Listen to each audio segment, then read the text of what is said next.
Shalom, bien-aimés dans le Seigneur, nous sommes dans la joie de commencer une nouvelle semaine et dans la joie de nous retrouver ce lundi 8 mai 2023 pour une nouvelle méditation biblique.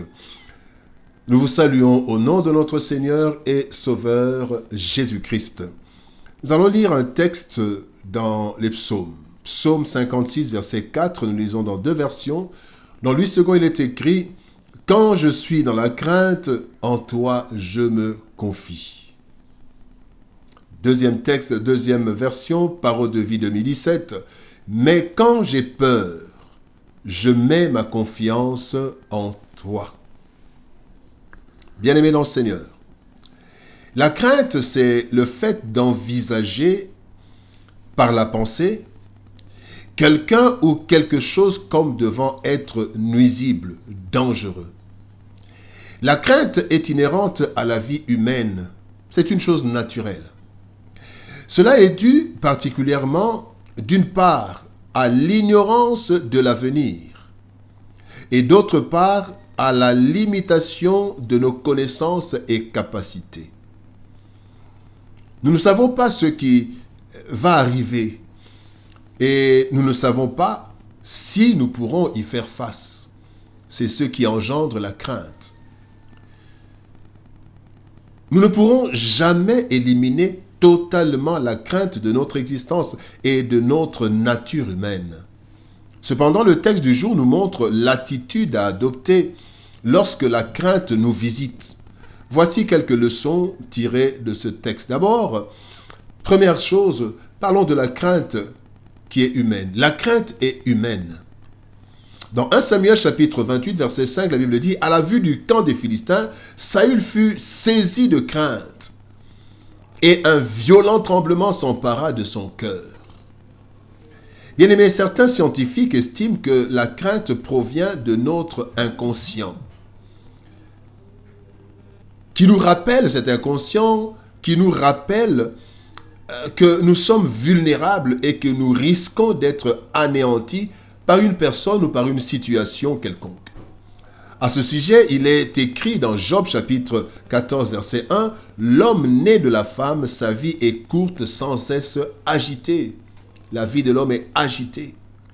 Par ailleurs, plusieurs versets de la Bible nous exhortent à ne craindre rien. Ceci sous-entend que certaines circonstances de la vie peuvent produire la crainte dans l'être humain.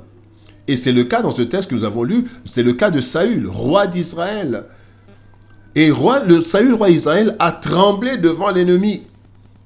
Cette crainte donc n'est pas la crainte de Dieu. La crainte dont nous parlons ici, ce n'est pas la crainte de Dieu. La crainte de Dieu qui est au fait un profond respect de l'être suprême. C'est pas ça. Nous parlons ici de la peur. Nous parlons de la peur du danger. La crainte d'un événement quelconque.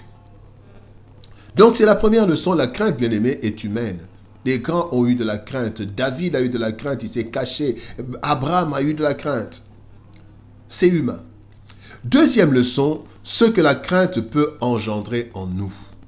Dans 1 Samuel chapitre 15, verset 24, la Bible dit « Alors Saül dit à Samuel, « J'ai péché car j'ai transgressé l'ordre de l'Éternel, et je n'ai pas obéi à tes paroles. Je craignais le peuple et j'ai écouté sa voix. » La peur ou la crainte, bien-aimé, peut être néfaste pour celui qui éprouve cette crainte ainsi que pour les autres qui lui sont liés. Saül, craignant d'être mal vu par le peuple, craignant la réaction du peuple, décide de désobéir à Dieu. Plutôt, même dans 1 Samuel, chapitre 13, verset 8 à 14, là encore par crainte devant la dispersion du peuple, devant l'ennemi, eh bien Saül a offert l'holocauste, acte que seul le prophète Samuel devait accomplir. Le roi Saül a eu un règne écourté à cause de cela, en fait à cause de la crainte. La crainte peut nous pousser à faire plusieurs choses, juste 5 choses. La peur peut nous pousser à poser des actes de désespoir qui nous coûtent cher. Et c'est ce qui a été le cas de Saül.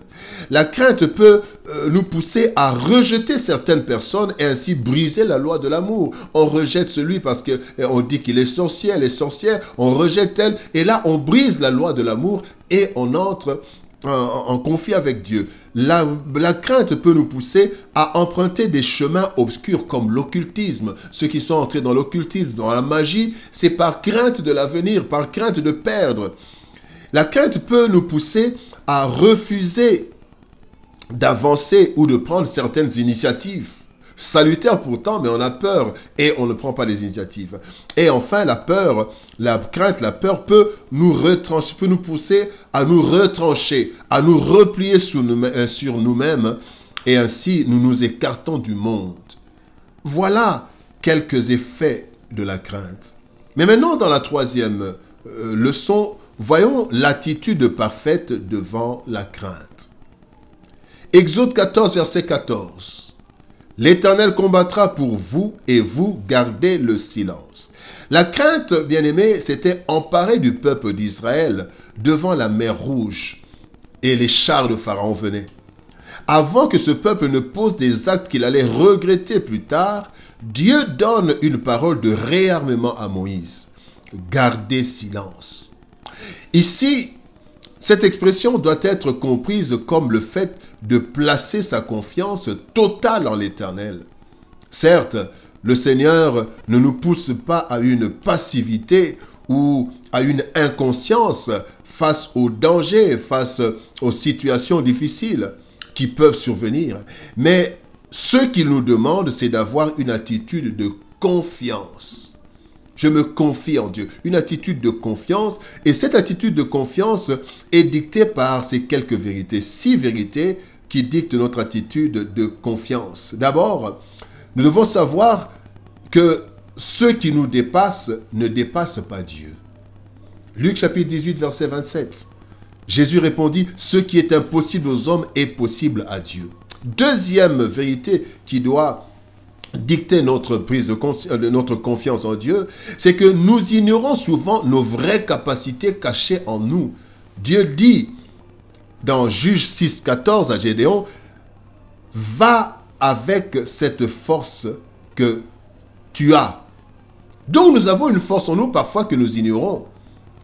Troisième vérité qui doit dicter notre confiance en Dieu, c'est que toute épreuve, tout obstacle, tout danger est proportionnel à notre force. Dans 1 Corinthiens chapitre 10, verset 13, la Bible dit, « Dieu est fidèle, il ne permettra pas que vous soyez tentés au-delà de vos forces. » Quatrième vérité, c'est qu'il nous sera fait selon notre foi. Matthieu 8, 13, Christ dit au centenier, qu'il te soit fait selon ta foi. Cinquième vérité, c'est que Dieu fait concourir toutes choses à notre bien, selon Romains 8, 28. Nous savons en outre que Dieu fait concourir toutes choses au bien de ceux qui l'aiment. Et enfin, sixième vérité qui doit dicter notre confiance en Dieu, c'est qu'il y a en Dieu une solution pour chaque situation difficile qui se présente. 1 Corinthiens 10, 13, dans la version français courant, il est dit, « Il vous donnera la force de la supporter et aussi le moyen d'en sortir. » Bien-aimés dans le Seigneur, ressentir de la peur, de la crainte en nous est naturel. Et cela ne constitue nullement une faiblesse ou un péché. Le problème se trouve au niveau de notre attitude dans les moments de crainte. Nous devons faire confiance à Dieu, sachant que il a placé en nous des capacités inimaginables, qu'il contrôle toutes choses et qu'il prépare d'avance une issue pour chacune des situations difficiles qui provoquent en nous la crainte. Quand nous sommes dans la crainte, bien-aimés, plaçons notre confiance en Dieu. Prions. Éternel Père de gloire, toi le Dieu Tout-Puissant, merci pour ta parole de réconfort. Oui Seigneur, la crainte nous envahit souvent. Et ce matin, Seigneur de nos lois, tu nous demandes de te faire confiance. Parce que Seigneur de nos lois, tu as tout sous ton contrôle. Aide-nous Seigneur ô Éternel, à ne jamais paniquer. Quand la crainte nous envahit, que nous sachions Seigneur de nos gloires, que toi, tu es capable de tout, que tu as mis en nous une force que nous n'imaginons pas et que Seigneur, tu as déjà préparé la voie de sortie par rapport à ce problème. Éternel, que ta main puissante soit sur nous et que ta grâce, ô Père, puisse véritablement, Seigneur, nous accompagner. Redonne-nous confiance et celui qui a crainte, Seigneur, ô Dieu, donne-lui, Seigneur de loi, l'assurance que toi, tu agis toujours en faveur de tes enfants. Au nom de Jésus-Christ, notre Seigneur et Sauveur, nous avons ainsi prié. Amen. Bien-aimés dans le Seigneur, que Dieu nous bénisse. Shalom, au revoir et par la grâce de Dieu, nous nous retrouvons demain.